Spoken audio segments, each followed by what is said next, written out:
بسم اللہ الرحمن الرحیم۔ بے شک قرآن ہمیں ہر مسئلے کا حل بتاتا ہے۔ اگر آپ غربت اور تنگ دستی سے دوچار ہیں تو اس کے بارے میں حضور پاک صلی اللہ علیہ وسلم نے فرمایا کہ جو کوئی مغرب اور عشاء کے درمیان سورہ واقعہ پڑھتا ہے اس پر فاقہ کشی کی نوبت کبھی بھی نہیں آئے گی۔ حضرت عبداللہ بن مسعود رضی اللہ تعالیٰ عنہ کا آخری وقت آیا تو حضرت عثمان غنی رضی اللہ تعالیٰ عنہ نے ان کی بیٹیوں کو مالی مدد کرنے کی کوشش کی تو حضرت عبداللہ بن مسعود رضی اللہ تعالیٰ عنہ نے یہ کہہ کر مدد لینے سے انکار کر دیا تھا کہ میری بیٹیاں شام کو سورہ واقعہ کی تلاوت کرتی ہیں، اس لیے ان کو اس مدد کی ضرورت نہیں ہے۔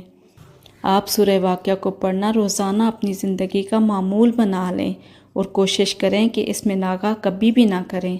اللہ تعالیٰ اس کی برکات سے انشاءاللہ آپ کے گھر کے حالات بدل دے گا۔ اور سورہ واقعہ آپ کو 27ویں سپارے میں سورہ رحمان کے بعد ملے گی۔